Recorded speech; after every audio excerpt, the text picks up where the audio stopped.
The best that can be done at the moment is closely manage it according to medical plans tailored for patient's particular condition, because lupus manifests differently for every patient. Some might experience more intense chronic joint pain than others. Some might experience seizures while others won't. Some might be saddled by lung problems while others deal with heart problems. There is no one-size-fits-all for lupus treatment, Mr. President. And because the symptoms are so varied, as I mentioned earlier, it is very easy to misdiagnose a lupus patient, leading to wrong treatment plans, wrong medication, mali po mga gamot na binibigay, which can worsen their condition. This is where the Comprehensive Lupus Prevention Act becomes necessary. If we want to have effective medical plans for lupus patients, we need to have sound data first. How many lupus patients do we have across the country, for example? What are the most affected demographics? What are the most prevalent symptoms? And are there common comorbidities? As of now, we don't yet have the statistics on the actual prevalence of lupus in the country, although we know that this disproportionately affects female adults and female children. Halos mga 90% po ay kababaihan ang apektado dito. According to a survey of Lupus Care in the Philippines, we only have one rheumatologist per 1 million Filipinos. Napakahirap po, Mr. President.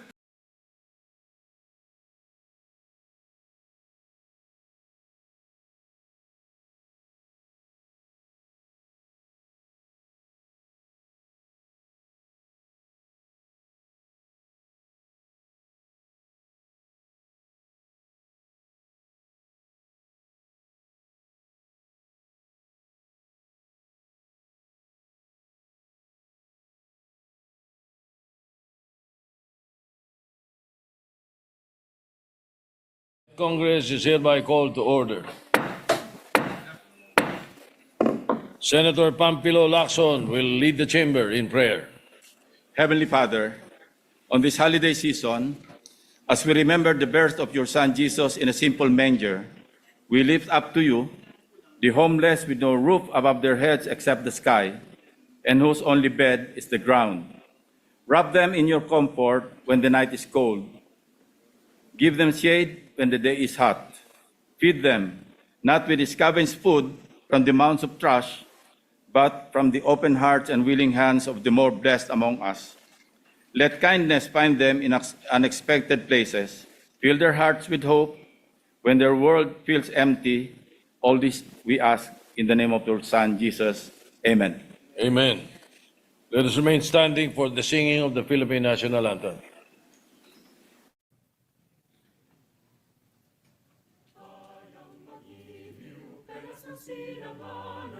Alab ng puso, sa dibdib mo'y buhay.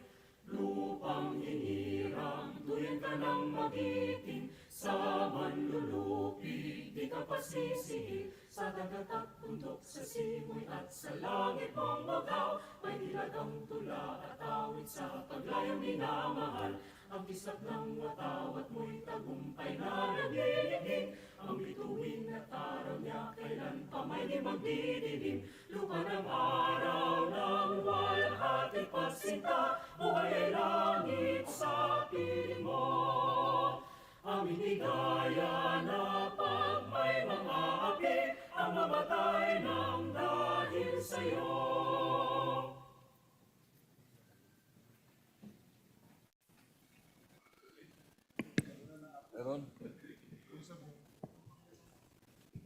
Secretary, please call the roll. Roll call of members. The Honorable Senator Aquino, Senator Cayetano Alan, Senator Cayetano Pia, Senator De La Rosa, Senator Ejercito, Senator Escudero, Senator Estrada, Senator Gatchalian, Senator Go, Senator Ontiveros, Senator Lacson, Senator Lapid, Senator Legarda, Senator Marcoleta, Senator Marcos, Senator Padilla, Senator Pangilinan, Senator Tulfo Erwin, Senator Tulfo Rafi, Senator Villanueva, Senator Villar Camille, Senator Villar Mark, Senator Zubiri. The Senate President is present. With 17 senators present, the chair declares the presence of a quorum. Majority Leader. Yes, thank you very much, Mr. President. Mr. President, I move that we dispense with the reading of the journals of the 32nd session Tuesday, December 9, 2025, and the 33rd session Wednesday, December 10, 2025, and consider them as approved. So moved, Mr. President. Any objection? Hearing none, the journals approved. Thank you, Mr. President. Before we proceed to the reference of business, while we have a number of members that are here today for third reading, Mr. President, I move that we consider for third reading Senate Bill number 1506. This is an act mandating the full disclosure of government transactions through the digital budget portal. I so move, Mr. President. Any objection? Hearing none, the consideration of Senate Bill 1506 on third reading is in order. The Senate Secretary is directed to read the title of the bill and proceed with the roll call vote. An act mandating the full disclosure of government transactions to the establishment of a digital budget portal to enhance transparency, accountability, and public participation in the Philippine budget process. Roll call vote. Senator Aquino. Senator Cayetano Alan. Senator Cayetano Pia. Senator De La Rosa. Senator Ejercito. Senator Escudero. Senator Estrada. Senator Gatchalian. Senator Go. Senator Antiveros. Senator Lacson. Senator Lapid, Senator Legarda, Senator Marcoleta, Senator Marcos, Senator Padilla, Senator Pangilinan, Senator Tulfo Erwin, Senator Tulfo Rafi, Senator Villanueva, Senator Villar Camil, Senator Villar Mark, Senator Zubiri, Senate President Soto III. With 17 affirmative votes, no negative votes, no abstention, Senate Bill 1506 is approved on third reading. Thank you very much, Mr. President. Congratulations to the sponsors and also the measures. Senator Bam Aquino, you are congratulated. Thank you, Mr. President. Mr. President, I move that we, no explanation on that. I move that we consider as well for third reading Senate Bill number 604. This is an act amending Republic Act 997 or amendments to the National Commission on Muslim Filipinos Act. I so move. Senate Bill ano to? 9997. All right, any objection? Hearing none, consideration of Senate Bill 604 is in order. Secretary will read the title of the bill and conduct a roll call vote. An act amending Article 1, Section 5 of Republic Act number 9997, otherwise known as the National Commission on Muslim Filipinos Act of 2009. Roll call vote. Senator Aquino. Yes. Senator Cayetano Alan. Senator Cayetano Pia. Senator De La Rosa. Senator Ejercito. Senator Escudero. Senator Estrada. Senator Gatchalian. Senator Go. Senator Antiveros. Senator Lacson. Senator Lapid. Senator Legarda. Senator Marcoleta. Senator Marcos. Senator Padilla. Senator Pangilinan. Senator Tulfo Erwin. Senator Tulfo Rafi. Senator Villanueva. Senator Villar Camil. Senator Villar Mark. Senator Zubiri. Yes. Senate President Soto III. With 17 affirmative votes, 0 negative votes, and 0 abstention, Senate Bill 604 is approved on third reading. Thank you very much, Mr. Congratulations, President. Senator Padilla. Yes, we'd like to give our congratulations to Senator Robin Hood Padilla, Mr. President, for sponsoring the measure.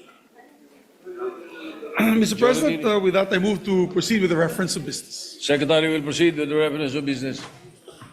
Messages from the House of Representatives, letter from the House informing the Senate that on 10 December 2025, it passed the following House bills in which it requests the concurrence of the Senate.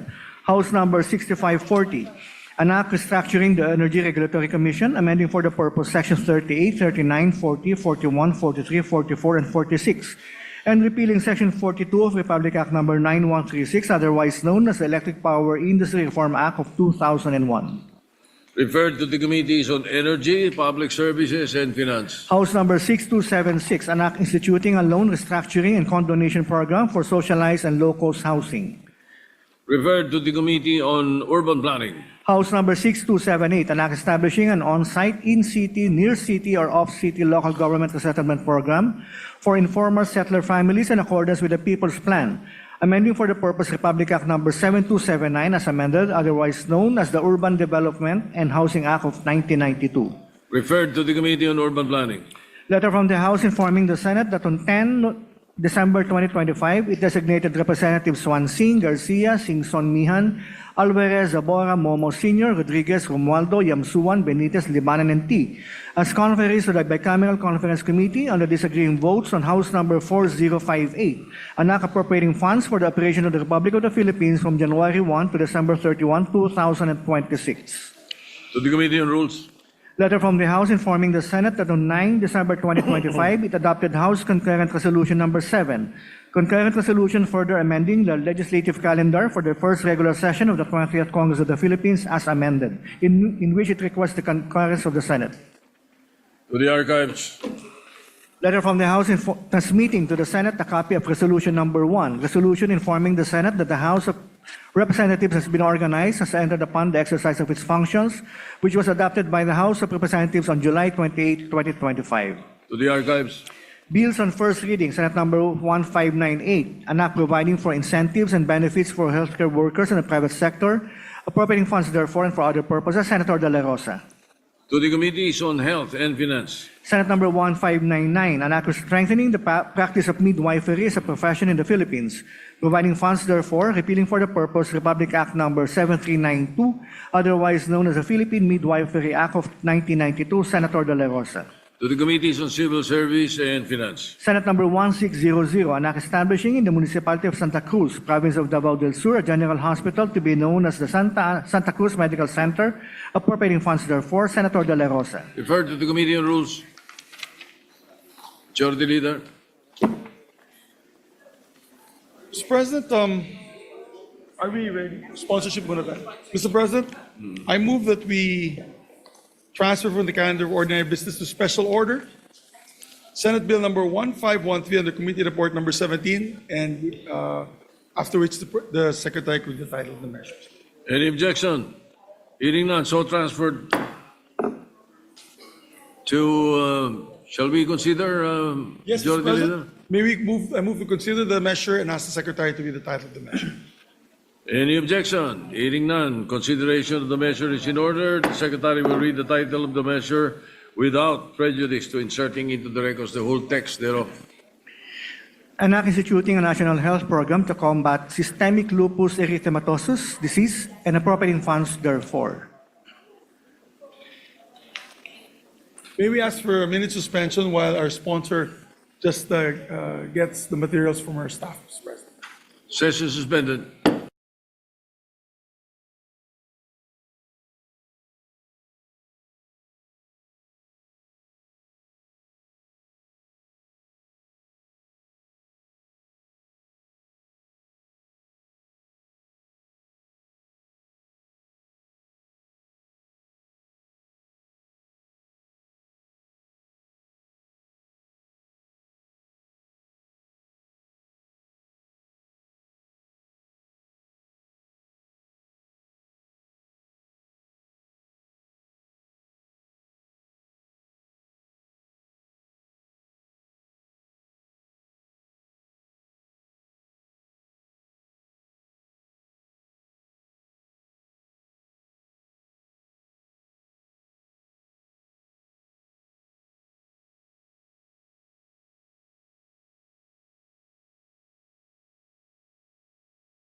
and grit in championing legislative support and prompting awareness on lupus stems from my personal and first-hand experience, as my wife has been bravely battling disease for many decades now. Na-witness ko po ang challenges na pinagdaanan niya, pati na ang iba't ibang testing at treatments. Mr. President, it took years of hospital visits and medications before my wife was able to be given the proper care that her condition requires. We are fortunate enough to have the necessary resources to cater to her needs. But Mr. President, I cannot also say the same for other lupus warriors. Hindi po accessible sa maraming mayroong lupus ang treatments at testing na kinakailangan para sa kanilang kondisyon. Marami po ang hindi na ipagagamot ng maayos ang kanilang mga sintomas. Nagreresulta po ito sa lalong paglala ng kanilang kondisyon at karamdaman. Kung kaya sa tulong po ng advocates at iba pang lupus warriors, itinayo po ang Hope for Lupus Foundation sa pangunguna ng aking may bahay upang magbigay tulong sa mga kapuspalad na may lupus. The foundation conducts exhibits, seminars, publications, and activities to raise funds for lupus warriors and to raise awareness for the disease. In the hope of furthering our advocacy, I am appealing to this chamber for its support of this bill, which aims to implement a comprehensive and nationwide program for lupus awareness and treatment. Through Senate Bill number 1513, the following programs and services will be implemented by the Department of Health. 1. Conduct orientation and counseling services for families of newly diagnosed persons with lupus. Number 2, establish national and regional referral services where the DOH shall maintain an updated list of healthcare institutions and practitioners concerned with the treatment of lupus. 3, publish a newsletter on current development and research on lupus, as well as other reading materials on the early detection, prevention, and treatment of lupus, and best practices for the care of diagnosed persons with lupus. And 4, undertake continuing education and training programs on the proper care of diagnosed persons with lupus in collaboration with medical societies and hospital associations.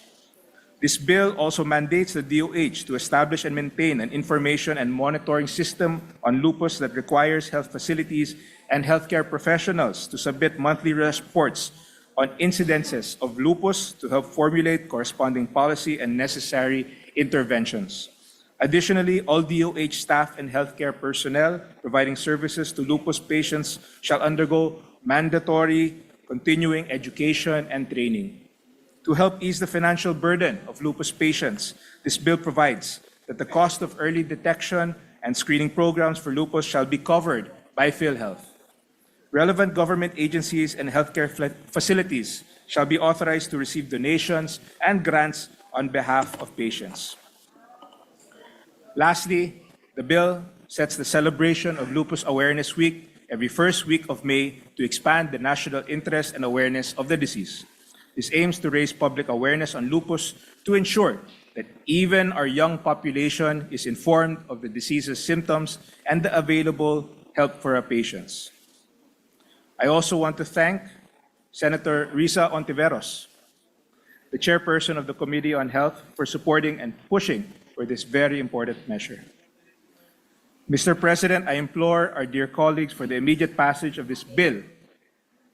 Layunin po natin maipasa ang batas na ito upang mabigyan ng pagkakataon ang lupus patients na magkaroon ng sapat na access sa tamang treatments at mga gamot na magbibigay ginhawa sa kanilang mga dinadaing na karamdaman. Thank you, Mr. President. Mr. President, next to co-sponsor is our distinguished colleague from Taguig and Pateros, Senator Pia Cayetano. Senator Pia Cayetano is recognized.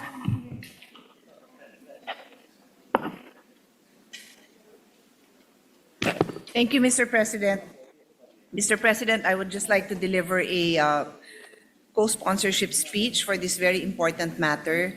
Our colleague, Senator Mark Villar, and his wife have very much been involved in building awareness for lupus.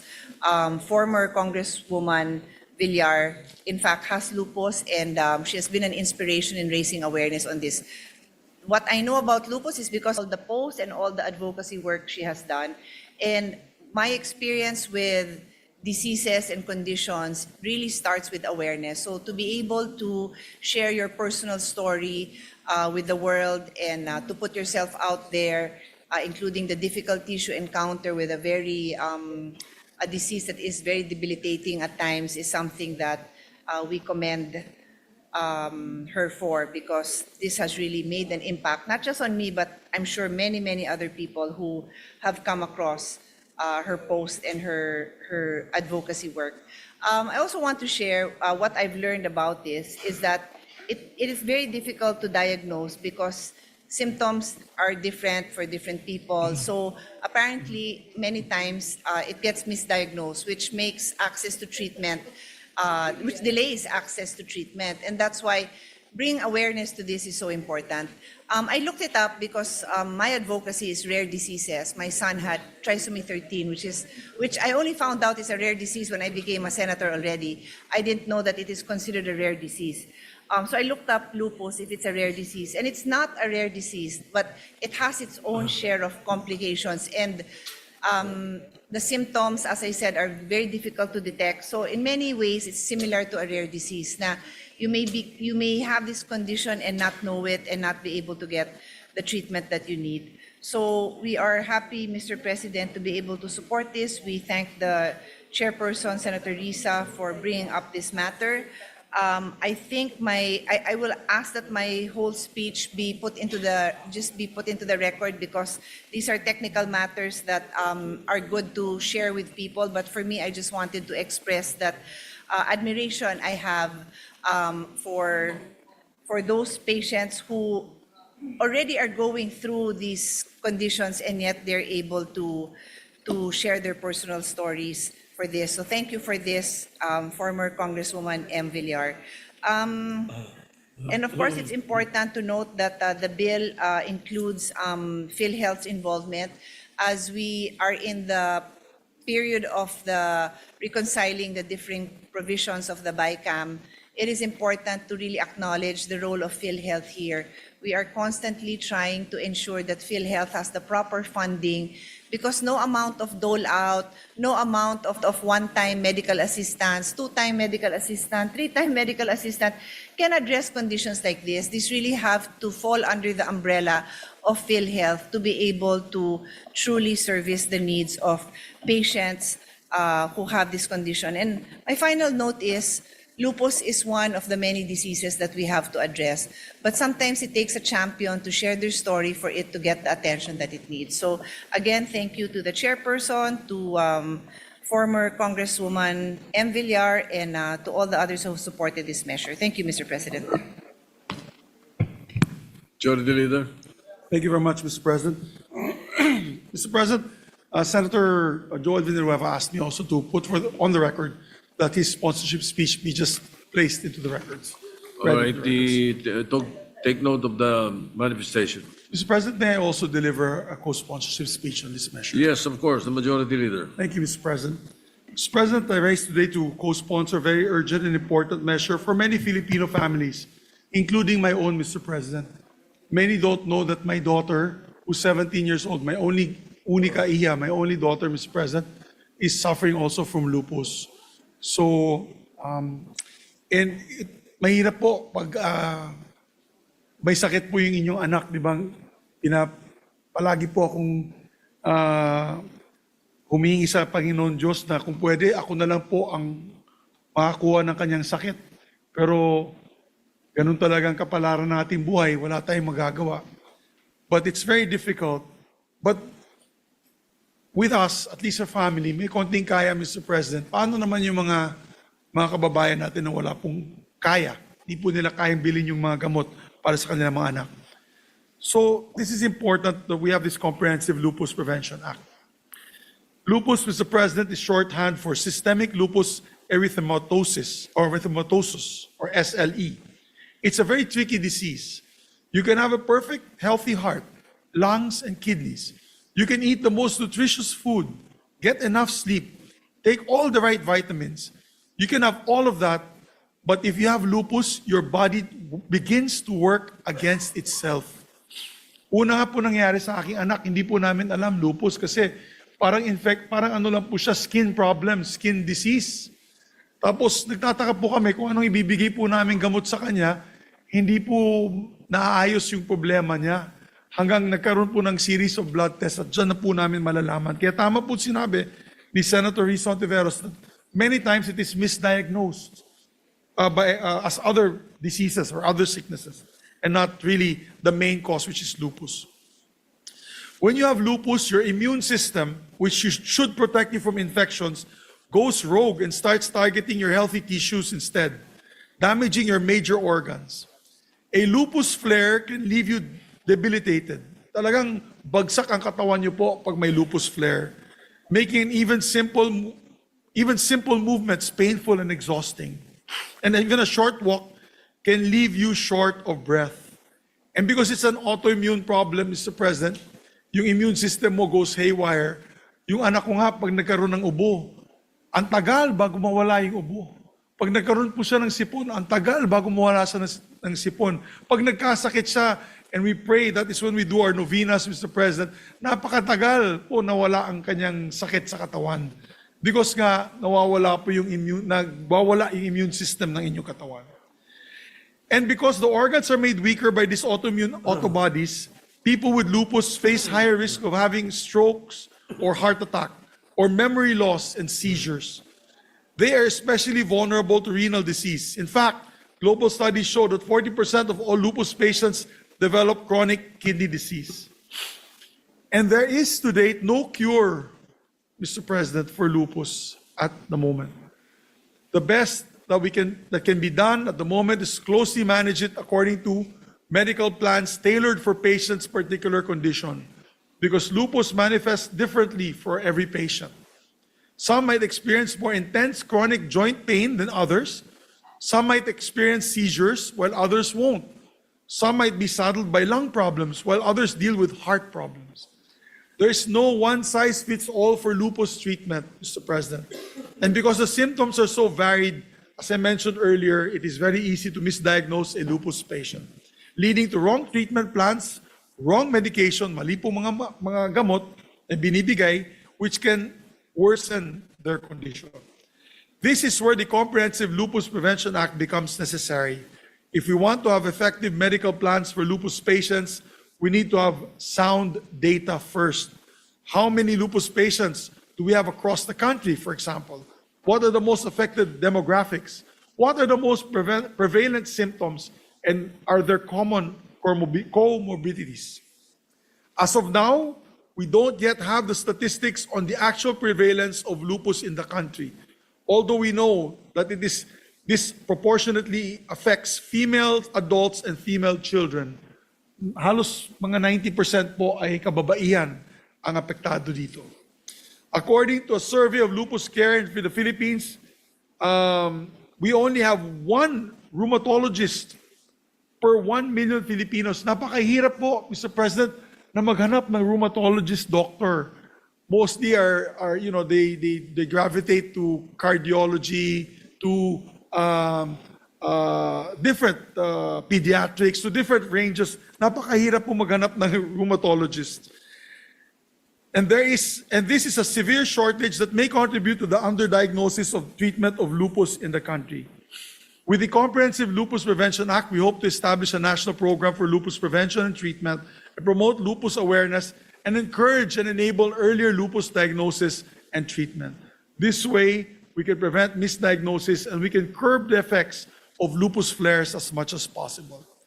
This measure will also create a collaborative network among medical institutions for stronger research and knowledge transfer on lupus detection, prevention, cure, and treatment. A key aspect of this collaborative network will be the information and monitoring system on lupus, through which we can build a database of lupus prevalence in the country, which will then inform our national program for prevention and treatment. We cannot fight lupus blindly, Mr. President. But if we know the facts, if we know the lay of the land, then we can engage in a more effective plan of action. Through this measure, we also hope to provide institutional support not only to lupus patients but to their families as well. According to the survey on lupus care, that I mentioned earlier, Filipino families of juvenile lupus patients shell out an average of 162,764 pesos per year on treatment.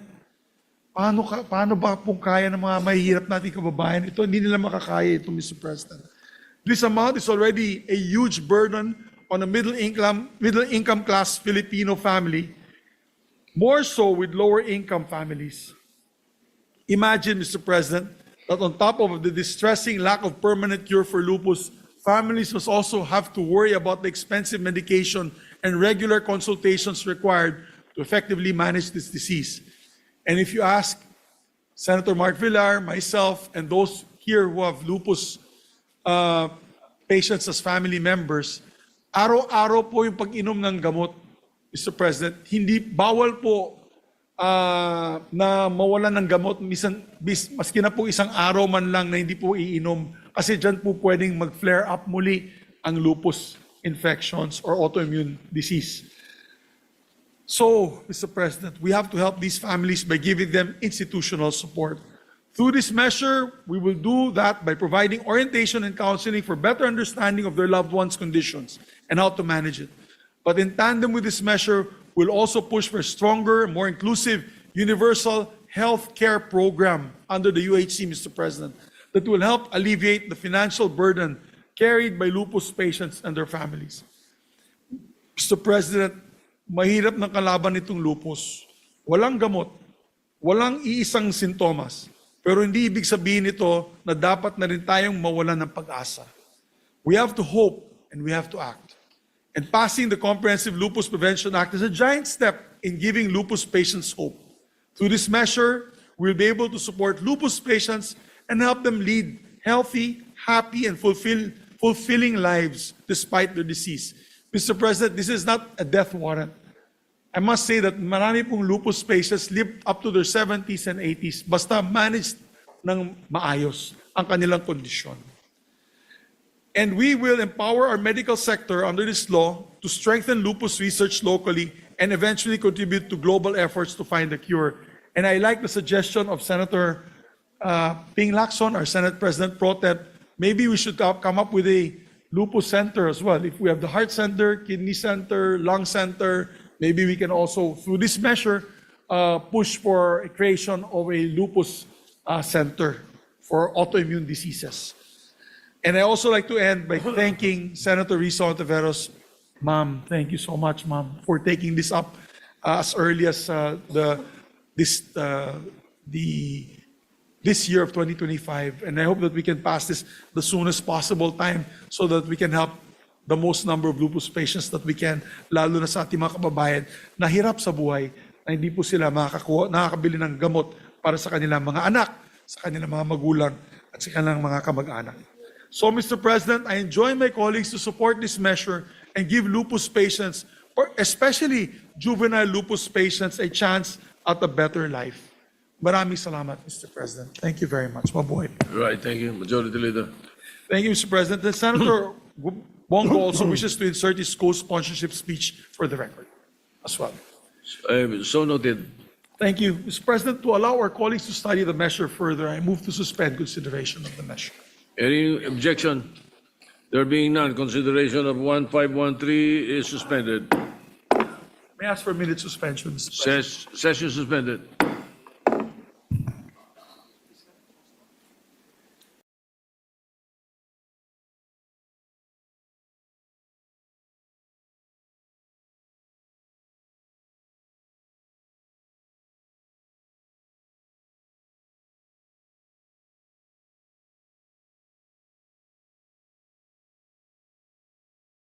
While we're waiting the other members who would like to interpolate certain measures, I move that we recognize our distinguished colleague, Senator Raffy Tulfo, to avail of the privilege hour, Mr. President. Senator Rafi Tulfo is recognized. Thank you, Mr. President.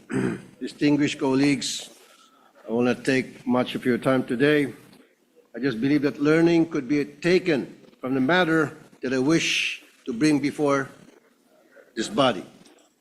Mr. President, under Article 11 on accountability of public officers of our Constitution, it is stated that public officers and employees must at all times be accountable to the people, serve them with utmost responsibility, integrity, loyalty, and efficiency. The past few months, we've been focused on the lack of integrity in government officials because of the flood control project issues. But we forget that corruption also happens because the government is inefficient and incompetent. During the recent budget season, I saw how incompetence creates fertile ground for corruption, making it easy to exploit the system to create illegal opportunities without detection. Ang pinagtutuhan ko po ay ang Food and Drug Administration or FDA. During the October 1 DOH budget hearing, I criticized FDA for its negligence on the continued sale of unregistered products that pose health risk. Bakit pala sila issue ng mga health advisory warning kung wala man lang effort on their part to implement these advisories? The FDA defended itself by saying it only has 890 plantilla employees, which limits its ability daw to monitor the banned products. But this is really unacceptable. Kung ayaw, maraming dahilan. If FDA is really serious, they can assign people to monitor these cases by simply calling drugstores, shops, and online marketplaces to check if they are still selling banned products.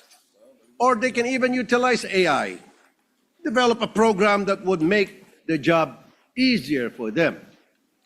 At that point, I directly challenged FDA Director General Paulo Teston that if by next hearing these banned products are still being sold in the market, he should resign from his post because the public is clearly not benefiting from his leadership. True to FDA's poor reputation, they sent out a letter to Shopee, Lazada, and TikTok only on November 7, more than a month after the hearing. That is why, during the subsequent plenary budget debates on November 26, I was no longer surprised that the prohibited products were still available online.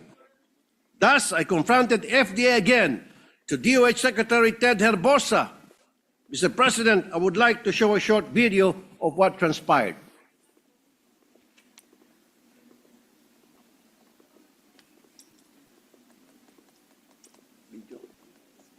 So since the last hearing, up to now, wala pa rin pong ginawa, Mr. President, ang FDA. And I still have the list of the same products. Pero sabi po kanina ng FDA, Mr. President, November 7 lang nagpadala ng letters, so it took them more than a month to just send a letter to different online platforms. Napakabagal, Mr. President. Gusto ko po hain ng challenge sa FDA for the second time. What if my office or Rapid Tulfo in Action mapatake down yan in 1 week or less? Will you? So since the last hearing, up to now, wala pa rin pong ginawa, Mr. President, ang FDA. And I still have the list of the same products. Pero sabi po kanina ng FDA, Mr. President, November 7 lang nagpadala ng letters, so it took them more than a month to just send a letter to different online platforms. Napakabagal, Mr. President. Gusto ko po hain ng challenge sa FDA for the second time. What if my office or Rapid Tulfo in Action mapatake down yan in 1 week or less? Will you ask him to resign? Challenge taken. Sumagot na po ng yes si Secretary, Mr. Thank you. President. Thank you very much.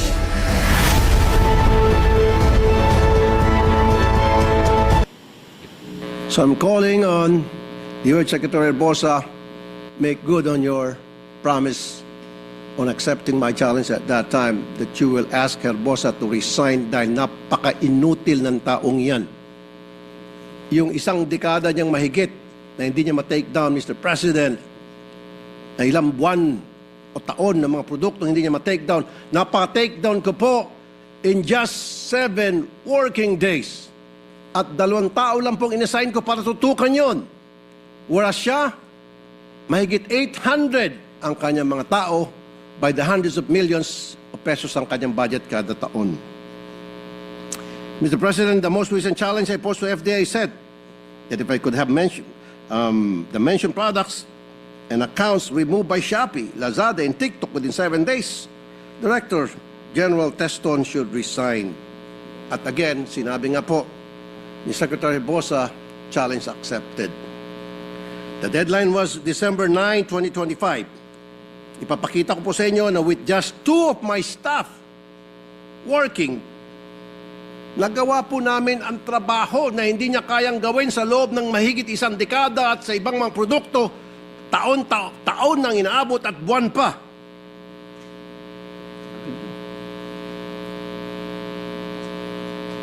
Every day after that, we would message the point person of Shopee, Lazada, and TikTok asking for the status for request. It just takes a few minutes every day to do that. December 9, 700 products, 700 product listings have been taken down. 373 by Lazada, 189 by Shopee, and 138 by TikTok Shop. By now, there are already 909 listings taken down. With little manpower, we were able to do what FDA could not do for decade, more than a decade, for years, for months, in some products. Ano po ang tawag dito? 2 lang po. Bakit 3? Dalawa lang. Tamad, inutil, o kurakot. Dahil tumatanggap doon sa mga hindi nila mapatake down ng mga produkto na sinasabi nila mismo na harmful po for human consumption, mapanganib, kaya nagbigay po sila ng warning. Mr. President, FDA's mandate is to ensure the safety, efficacy, or quality of health products or consumer products that may have an effect on health. But more than just protecting the people's health, what we don't immediately realize is that FDA regulates so many businesses, food, drugs, cosmetics, medical devices, household and urban pesticide products, and other household and urban hazardous substances. The value of these businesses reach about 7.2 trillion pesos. Ang laking pagkukurakutan. Trilyon. Ang laking halaga ng negosyo ang nasa kamay ng FDA. And with FDA agency from January to August 2025 by the Anti-Red Tape Authority or ARTA, medyo mapapaisip po kayo. Ano ba talaga ang nangyayari dyan sa FDA? Based on our verification with ARTA, the reason for the complaints is often failed to process on time. Maraming unregistered products online kasi ang tagal nila mag-process, baka nag-aantay ng lagay. Kaya dahil alam nila na papasa ang produkto nila at safe ito, kaya itong ibang mga pharmaceutical companies nagbebenta na lang para hindi masayang opportunity. For example, after October 1 budget hearing, where I mentioned unregistered products being sold in Watsons, such as popular brand products of Biotin and Lumi. Because they were called out, Watsons removed the products from their online platform, Motopropio. Well, actually, after they were called out, that's when they act on it and remove their products online. But a few days after, FDA finally approved these products. Sabi siguro ng FDA, sayang kung hindi kami napatulfo. Tuloy-tuloy pa rin sanang alam niyo na walang tuloy ng kita ang FDA. FDA is purely reactive and not proactive and definitely not productive. May isa pa pong nakarating sa akin na modus ng FDA, kung saan iniipit po nila ang ilang maliliit na pharmaceutical companies, local pharmaceutical companies. Tulad nitong insect killer na Strike, na water-based insect repellent. Safe na, mura pa. 5 taon na sila sa merkado at walang reklamo. Pero noong 2022, bigla na lang nilang hindi ni-renew ang Certificate of Product Registration ng nasabing produkto. At kung ano-ano mga dahilan ang binibigay kung bakit ayaw nila i-renew, hanggang sa napagod na yung manufacturer, hindi na lang po tinuloy ang pagbenta ng napakaganda sanang Strike product. Samantala, agad-agad, isang multinational company naglabas ng parehong produkto, parehong technology na mas mahal, biglang kumalat sa merkado. And very obvious, pinatay nila ang isang produkto na mura na galing sa isang maliit na pharmaceutical company para itong malaking multinational company come up with the same product and much expensive para maaprubahan, mapunta sa market. And of course, hindi naman siguro tayo mga elementary at alam na natin kung anong dahilan. Again, ang dahilan ay salapi.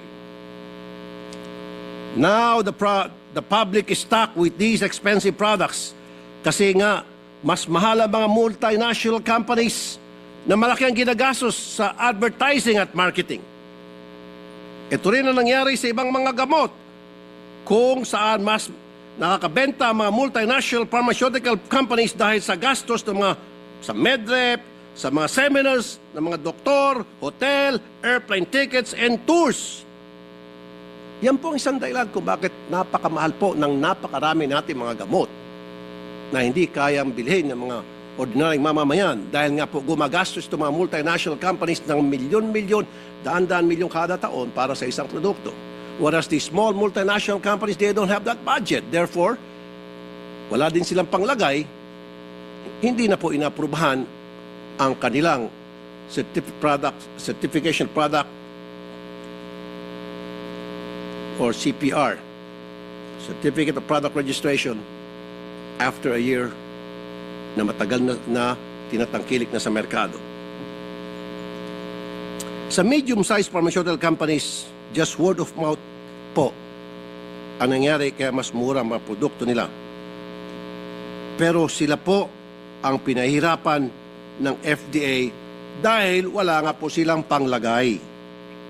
Anyari FDA, hindi lang po kayo tamad at inutil, panigurado, talamak din ang korupsyon sa FDA. Kahit ano pang sagot, there is something wrong.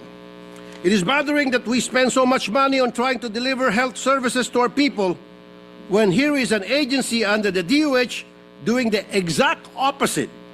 Ang FDA ay nagiging dahilan bakit nagkakasakit palalo ang mga tao dahil hindi nila ginagawa ang kanilang trabaho. Mapanganib sa kalusugan ang ilan sa mga produktong pinatanggal po namin, pinatake down namin. Tulad ng Hokkaido sleeping pills, Hokkaido slimming pills na may amphetamine na sangkop sa shabu. Ang ibang produkto naman ay maaaring magdulot ng severe heart, kidney, hormonal, and neurological complications, including cancer risk, dangerous blood pressure changes, and life-threatening electrolyte imbalances. Hindi po ginawa ng FDA ang kanilang trabaho, pinabayaan lang po ng mamayagpag, patuloy pa rin na mabibilian sa merkado through online. Mr. President, under Internet Transactions Act of 2023, Shopee, Lazada, or TikTok Shop as an e-marketplace is expressly required to prohibit the sale of regulated goods unless the necessary permits and license information are provided and sellers are contractually obliged to follow all applicable sale procedures and limitations. They are likewise mandated to provide an effective and responsive redress mechanism for reporting listings that violate Philippine laws. My office used these as basis to have the products taken down from their platform, and they complied accordingly. Ano pong mahirap doon, FDA? That is not even my office's mandate and expertise, and yet we were able to do it. Indeed, there's a need to cleanse the ranks of FDA. Nakailang palit na po ang head dyan. Wala pa rin po nagbabago. It seems that they have not found one with a stern hand na magtatanggal na masasamang damo sa FDA. Dahil meron pong madami dyan, inutil, tamad at corrupt. Again, we spend so much money on health to address the medical concerns of our people. So it is unacceptable that if the people get sick because of this government agency and the DOH, what should we do? Secretary Bosa, make true to your word for the sake of the health of the Filipino people. Demand the resignation of FDA Director General Paulo Teston. FDA Director Paulo Teston, kung meron pang natitiyang hiya sa mukha mo, mag-resign ka na kasi inutil ka. Show to the people that you value their health more than anything else. Mr. President, my dear colleagues, thank you for listening, and I hope for everyone's support regarding this matter. Magandang hapon po. Thank you. Senator Rapi Tulfo, earlier during the budget deliberations, I remember you challenged the Secretary of Health. Yes. Mr. President, if you can do it in yes. 1 week, will he resign? Yes, yes, Mr. President. Did he accept the challenge? Challenge accepted, Mr. President. And where is he now? I don't know, the FDA Director General still at the FDA, maybe picking his nose. Mr. President. All right, Mr. Majority Leader. President, we have several members who wish to interpolate the good gentleman. With his permission, of course, we have Senator Rodante Marcoleta, and after which will be Senator Lauren Legarde. And All right, Senator Risa Ontiveros as well. So, age before beauty. Senator Dante Marcoleta is recognized. Salamat po, Mr. President. Mr. President, naiintindihan ko po yung frustrations ng ating kasama sa kanyang pagpapahayag sa magitan ng kanyang privilege speech ngayong hapon. Kagaya po niya ay ang representasyong ito po ay biktima rin ng ganyang klaseng mga dapat na i-take down sa ating internet. Ngunit sa kabagalan po ng mga hensyang may kinaukulan dito, nananatili po tayong naapektuhan ng mga bagay na ito. Ang binabanggit ko po ay yung ating tinake up kanina, Mr. President, na kung saan ay isa sa inyong panukalang batas ay ating na-discuss. At kagaya nga po ng aking naibahagi, Mr. President, ako po ay naging biktima ng napakaraming fake news na sa ngayon ay nabibilang na, may panglima na po. Kagaya po ng frustrations ng ating kasama, Mr. President, yung dalawa po ay ginawan namin ng paraan lang, Mr. President. Ibig sabihin, kagaya ng ating kasama, Senator Rapi, ang opisina niya ang mismong nag-initiate. Inabot yata ng halos 1 linggo bago niya ma-take down yung mga bagay na gusto niyang maalis. Kami po naman ay nagkapalad, Mr. President, na yung unang dalawa, dahil na rin po sa aming sariling pagsisikap, ay na-take down po namin yung unang dalawa. Yung pangatlo po ay napababa namin, na-demote namin, ibig sabihin, nandun pa rin sa internet, pero kukunti na lang ang nakakakita. Hopefully sana ay ma-take down din yon. Meron pa pong dalawang natitira na yan po ang aming pagsisikapan na maalis sapagkat nagsisilbi pong pandaraya at panlilinlang sa ating mga kababayan. Gusto ko pong i-congratulate ang ating kasama sapagkat sa kanyang sariling initiative nagawa niya yon at alam ko ang kanyang frustrations, kagaya ko rin. Kung hindi pa pala kami ay gagawa, Mr. President, kung ito pala iiwanan namin sa mga ahensya na may kinauukulan, ay magtatagal pa pala, kagaya po ng na-experience ng ating kasama, Mr. President. Paano po kaya kung hindi natin gagawin if we will not fend for ourselves at hahayaan natin ang mga hensya na may pananagutan at may responsibilidad na sana sila ang magsikap na gawin lahat ito upang sa ganun ay mailigtas ang lahat ng ating kababayan. Hindi lamang po tayo na kung minsan ay napaparatangan ng kung ano-ano nang dahil lamang sa mga maling, mga fake news na yan na kung tawagin nga ngayon ay disinformation and misinformation. Gusto ko lang pong itanong siguro sa ating kasama, Mr. President, kayo po ay nagmungkahi na hamunin nyo ng resignation yung mga opisyal na may kinalaman dito. Yun din po ba ang suggestion nyo po sa mga mabagal na opisyalis ng mga hensya po na may kinalaman sa pag-take down ng mga fake news, Mr. Senator? Opo, Mr. President, I agree with you totally. Pero sa kaso ko po kasi, dekada na yung isang produkto, 12 years na hindi pa mapa-take down sa mga online platform ng FDA, yung iba ilang taon, yung iba ilang buwan na, hindi po ma-take down ng FDA. Kaya talagang sobrang ang frustration ko po, kaya nag-challenge na po ako sa FDA Director himself and then sa DOH Secretary na kung after 1 week magagawa ko, in 7 working days magagawa ko mag-resign si FDA Director, pumayag naman si Secretary Herbosa, DOH Secretary, na kung saan sa ilalim po, napapalim po ang FDA. Pero yes, I agree with you. Sana yung mga kawani ng gobyerno na hindi ginagawa yung kanilang trabaho, dapat po talaga mag-resign. Bakit pa ho sila manungkulan sa gobyerno kung hindi nila kayang gampanan yung responsibilities ng kanila po ang naka-attach sa kanila, kaya sila po nandun sa kanilang position po. Sa mga tin, Mr. President, kaya mo lang na-suggest, na imungkahi na sila'y magsipagbitiw sa tungkulin nang dahil siguro sa frustration mo na napakatagal na panahon pa lang pinaghintay mo na gawan nila ng paraan ang nirereklamo mo. Yes, Mr. President. Opo.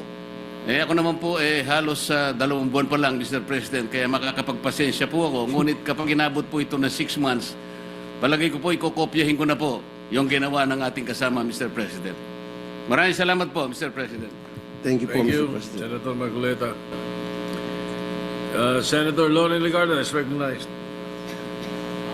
Thank you, Mr. President. I would like to associate myself with the sponsor on being vigilant over the incompetence and corruption in government, in the executive department, especially these agencies of government. Would a good sponsor, gentlemen, yield to some questions that will enlighten me so that we can find the solution to this problem of, how do you call it, unregulated, unauthorized selling of drugs and other products? Yes, Mr. President. Thank you. How many, can you enlighten me, how many of these products are being sold without FDA approval, Mr. President? Hundreds of them, Mr. President. And from what I heard from your interpellation, it's not a few days, weeks, or months. It's been years, Mr. President. Yes, And- Mr. President. There is this product na 12 years na po na nasa merkado. At sabi ko nga po, yung meron po itong halong amphetamine at we know naman kung ano itong amphetamine, anong side effect na dulot nito dahil ito po isang cup sa shabu. Hindi mapa-take down ng FDA at may mga products naman na nasa kanilang advisory na winawarning ang publiko na it's not fit for human consumption. Therefore, do not buy. Years, meron pang buwan, hindi po nila mapa-take down, but I was able to take it down with just two staff lang ginamit ko, 2 staff ko lang ginamit. Napatake down po agad namin in 7 working days. Thank you, Mr. President. May I know, ano po ang naging dahilan sa inyo ng FDA at ng DOH nung plenary at saka sa inyong mga follow-up kung bakit hindi nila kayang ipa-take down, kayo po ay ilang araw lang napatake down Opo. nyo sa inyong staff? Well, ang sagot po ng FDA, 800 lang daw po ang tao nila kulang pa po raw. Samantalang 2 tao ko lang po ang gumawa ng aksyon para mapatake down yung mga produkto na sabi nila, wag tangkilikin. Ngayon po, anong produkto po yun na napatake down ng inyong opisina na ilang taon pong hindi mapatake down ng FDA? Yung pong Hokkaido Slimming Pills, Ito yung sabi nyo merong amphetamine content. amphetamine content na Since January Yes. 2013 pa po ito. yung amphetamine ba ay ingredient ng shabu? Opo, mapanganib po yan. Wow. At nag-check na po kami sa mga medical experts. So kung hindi po nyo tinake down, binebenta po sa Pilipinas na walang FDA approval, in fact, bawal na substance off the counter. Yes, Mr. President, meron ng warning ang FDA yung sa risk ng pag-take nitong pills, slimming pills na ito. Yung Hokkaido Slimming Pills, since January 8, 2013 pa sila nagbigay ng advisory ng warning. And yet they weren't doing anything kasi 800 lang daw mga tao nila, kaya kulang daw. Ngayon po, may binebenta ba ho sa mga drugstore at sa mga tindahan at online pa ng produktong yan na merong amphetamine na sabi nyo ingredient sa shabu? Sa online po, tinawagan namin yung mga malalaking online platform tulad ng Shopee, Lazada, at saka TikTok. Yeah. At yung tatlo po, nag-oblige naman, tinake down nila. Pero meron pa ata siguro sa mga ilan-ilan na mga liliit na online platform, meron din siguro dyan sa mga tindahan, sa Binondo, na hanggang ngayon malamang ay nagbebenta pa rin. Which I've been telling FDA, meron naman silang tao, 800, I think that's too much. A lot na yan, dapat meron silang monitoring unit. After makapag-issue sila ng advisory, i-monitor kung nabibenta pa rin ba sa mga merkado at meron naman din silang enforcement unit, armed, na pwede mag-conduct ng raid. And they can do that, but they're not doing it. Mr. President, ito bang mga produktong ito ay Philippine-made or imported? These are imported, Mr. President. Imported. Paano po nakakapasok dito at dapat by now, hindi lang yung pagbebenta po sa online or sa mga drugstores or tindahan, pero hindi dapat nakakapasok at all kung ito'y pinapagbawal na mga, would you consider them gamot, vitamins? Anong tawag po sa mga produktong ito? Smuggled siguro yan, Mr. President. It's either sa pier or sa airport. But most likely, I think, pwede na siguro to our international airports. Napapasok po yan. Tama po kayo. Dapat meron ding coordination ang FDA sa Bureau of Customs para warningan yung mga Bureau of Customs personnel pag nakita itong mga produkto na ito, kumpiskahin at sunugin, etc., which they're not doing, Mr. President. Tama po kayo. So now, hindi lang po isang ahensya ng gobyerno, hindi lang po FDA which is under DOH, pati na Bureau of Customs. Kasi yung pagbebenta ay isang bagay, yung pagmamonitor, and that shows the seemingly the incompetence of FDA na hindi nila magawa yung nagawa po ng inyong tanggapan, bakit ko po nakakapasok kung imported naman ito, right?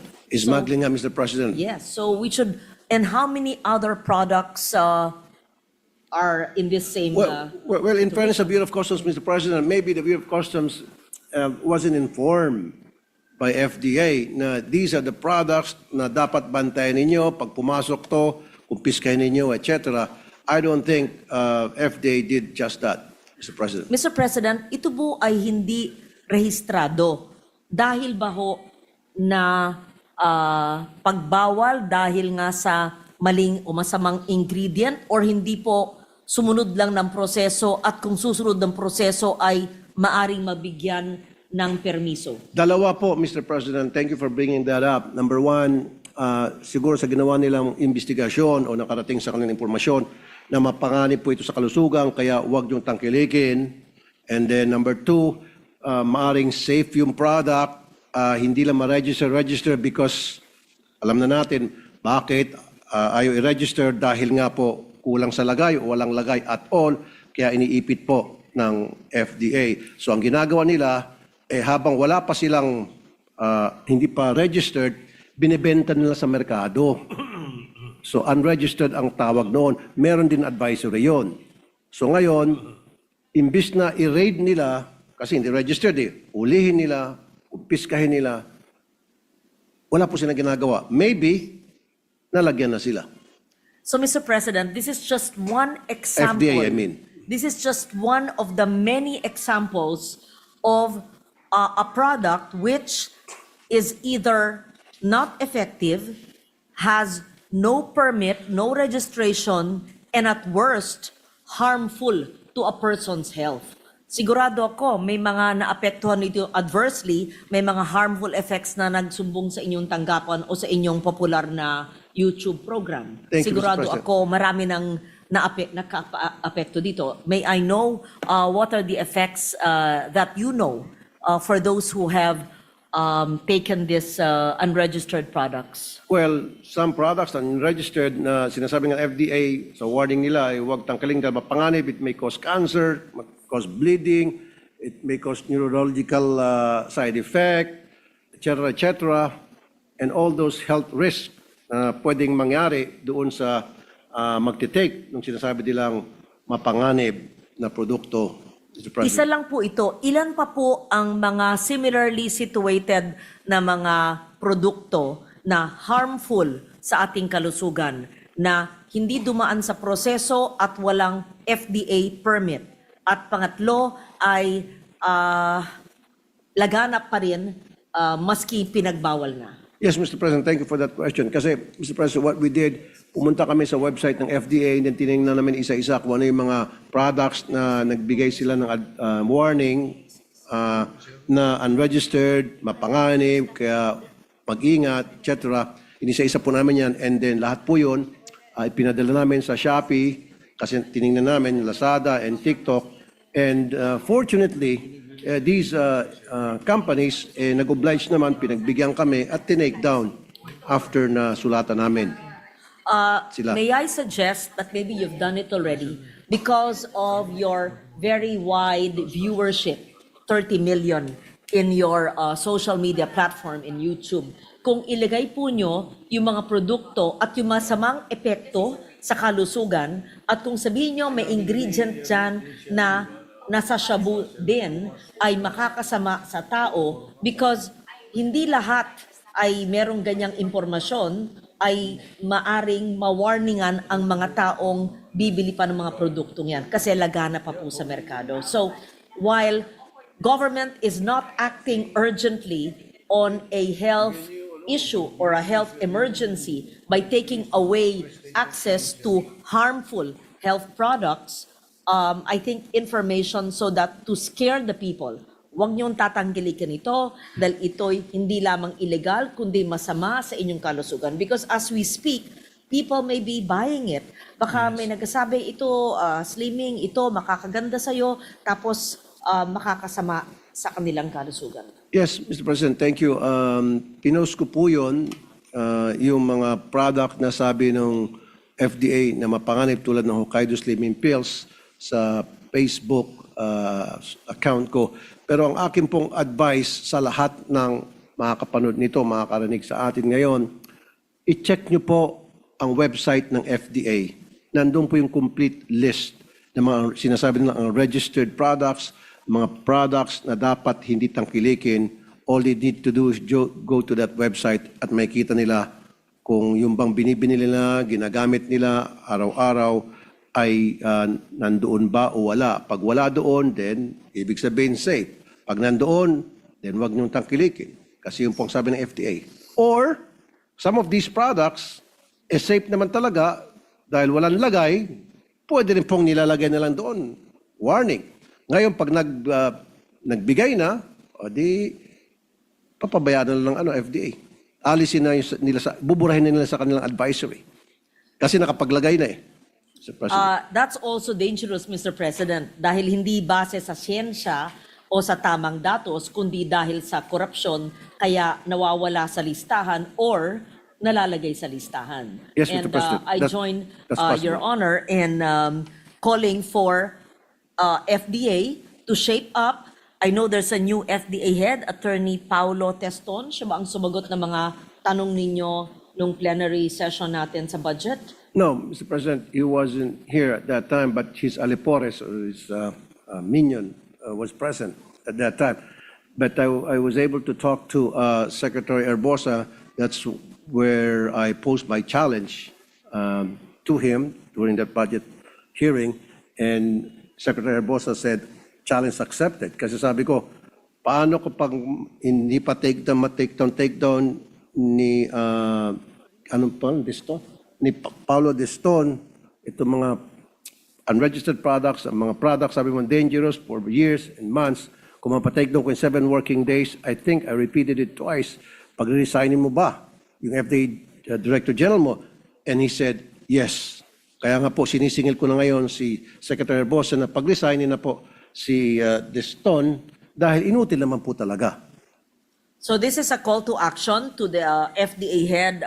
I don't know him personally. Again, nothing personal. Attorney Paulo Teston, to Secretary Herbosa as well, and all other government agencies who are not doing their job, who are instead causing harm to the Filipino people because of their inaction or because of possible and alleged corruption, because of government inefficiency, and because of this complacency in implementing all the pertinent rules and laws that we honor. Yes, So Mr. I President. join Your Honor in making that call. And I think you may call that person to your office along with the the health advocates in this chamber. So Hindi that ko na, ayokong patawag sa office ko, baka mabatukan ko lang, Mr. President. ako pong aawat sa inyong pagbatok at but levity aside, Mr. President. So thank you for bringing up oftentimes the consumer concerns dahil madalas ang mga consumers ay walang plataforma na mag-angal, magbigay ng kanilang mga hinaing, and thank you for bringing it up. So I could not stop myself from rising today to join that call for efficiency, for transparency, accountability. Tayo we elected officials are being held to be efficient, transparent, accountable. Paano naman itong mga ahensya ng gobyerno who are supposed to be directly serving our people? And harmful products are hurting the Filipino public without their knowing it. So incompetence and inefficiency can lead to death, can lead to adverse effects of health. Thank you, Mr. President. Exactly. You said can lead to health risk. Kasi, alam mo, let's talk about delays. Yung mga incompetent na mga taga-gobyerno sa ibang agency, their incompetency might not kill people.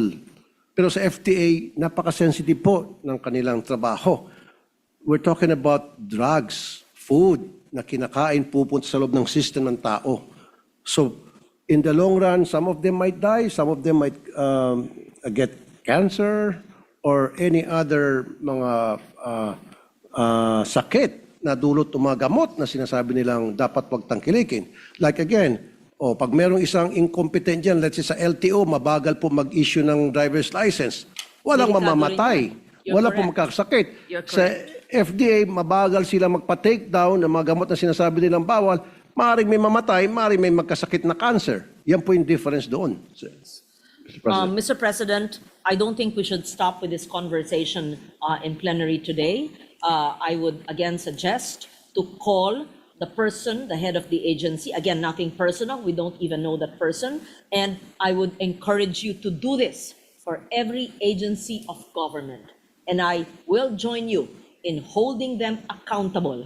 Kasi po, ang katangahan, ang katamaran, ang walang bahala sa trabaho ay maaring makamatay ng Pilipino. Thank you, Salamat po, Mr. President. We know that this agency is the most complained about, as you mentioned, according to our law on the ARTA. ARTA law. Yes. So I join you, and I would like to join you in the meeting if that is held in the next few days, even before Christmas. Thank you, Mr. President. Thank you, Mr. President. Thank you. Mr. President, Senator Risa. Senator Risa Ontiveros is recognized. I'm sorry. Salamat po, Mr. President. Okay lang po yun. Maikling manifestation lamang po, good gentleman mula sa Isabela. Salamat po, Sen. Rafi, para sa muling pagbibigay diin dito sa mga peligroso, unregulated at unregistered health products na napakadaling bilhin online.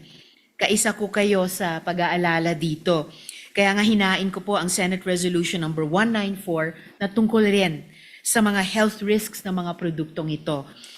Kahit nagbabala na ang FDA at pati ang DOH, at may mga nabalitaan na rin kami na pabata ng pabata ang mga dinadialysis dahil sa paggamit ng mga unregulated supplements na nabili nila online, mukhang hindi sapat na mag-warning lang. Kailangan talaga na higpitan ang enforcement at pagbutihin ang capacity ng ating mga health and regulatory authorities. Asahan niyo po na ang Committee on Health and Demography ay iimbestigahan itong issue na to in aid of legislation upang palakasin ang regulasyon at proteksyon sa kalusugan at karapatan ng ating mga mamamayan. Salamat po muli sa good gentleman. Salamat po, Mr. President. If I may add, Mr. President, I already filed a resolution number 189 directing the Senate Committee on Health and Demography to conduct an inquiry in aid of legislation into the failure of the Food and Drug Administration to enforce regulations against the sale of unregistered and unsafe products online and in stores. At saka isa pa, Mr. President, may dagdag ko, many months ago, kumalat po yung bentahan ng vape sa online na marijuana na wala pong ginawa ang FDA. Nung kinall out ko po yung attention during a hearing, agad-agad, matik, natanggal po mga yon at wala na po. Pero kung hindi ko pa po kinall attention ng FDA at yung Shopee and Lazada, binibenta po yung marijuana online at sa pamagitan ng vape. Kaya dito talaga makikita na sobrang inutil ng FDA. President, thank you po. All right, thank you. And also, we were able to ask the DOH to look into and the ICT to look into the websites carrying abortion clinics, which is illegal in the Philippines. They have removed it succeedingly. Thank you, Senator Tulfo. We would like to refer the Majority Leader. Mr. President, I move that we refer the speech of the good senator to the Committee on Health and Demography and Trade, Commerce and Entrepreneurship. So move, Mr. President. Hearing no objection, the privileged speech and the succeeding interpellations are hereby referred to the Committee on Health and Trade. Thank you, Mr. President. Yes. Mr. President, may I ask for a 1 minute Senate minute suspension? All right, session suspended for 1 Senate minute.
committees, I move to elect the following committee members on the part of the minority. For the Committee on Justice and Human Rights, Senators Go, De La Rosa, and Marcoleta. So moved, Mr. President. Any objection? Hearing none, the motion is approved. For the Committee on Social Justice, Welfare, and Rural Development, Senators Christopher Bongo, Amy Marcos, and Jingo Estrada. So moved, Mr. President. Any objection? Hearing none, approved. For the Committee on Basic Education, Senators Christopher Bongo, Robin Hood Padilla, Jingo Estrada, Amy Marcos, Bato de la Rosa, and Rodante Marcoleta. I so move, Mr. President. Any objection? Hearing none, approved. For the Committees on Public Order and Dangerous Drugs, Senators Christopher Bongo, Robin Hood Padilla, Senator Jingo Estrada, and Bato de la Rosa. I move. So move, Mr. President. Any objection? Hearing none, approved. For the Committee on Electoral Reforms and People's Participation, Senators Amy Marcos, Senator Bongo, Senator Robin Hood Padilla, Senator Estrada, and Senator Marcoleta. So moved. Any objection? Hearing none, approved.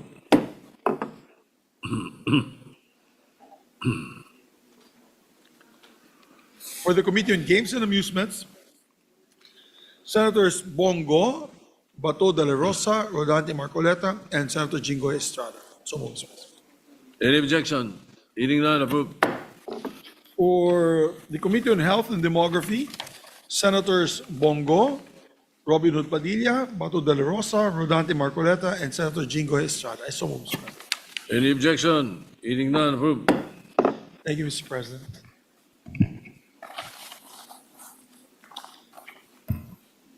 Not ready. Mr. President, first of all, I would like to thank Senator Marcoleta because he will no longer interpolate the bill of our distinguished colleague, Senator Rizzo Ontiveros, on the Geriatric Center. And he made mention of that. He made mention of that to us earlier in the lounge, and we thank him for that, Mr. President. But unfortunately, Senator Go is not yet ready to interpolate, hopefully by tomorrow, together with Senator Robin Hood Padilla. So, with that, With that, Mr. President, I move that we adjourn session until 3 o'clock tomorrow, Mr. President, 3 o'clock in the afternoon, December 16, 2025. I so move, Mr. President. Any objection? Hearing none, the session is adjourned until 3 o'clock in the afternoon of Tuesday, December 16, 2025.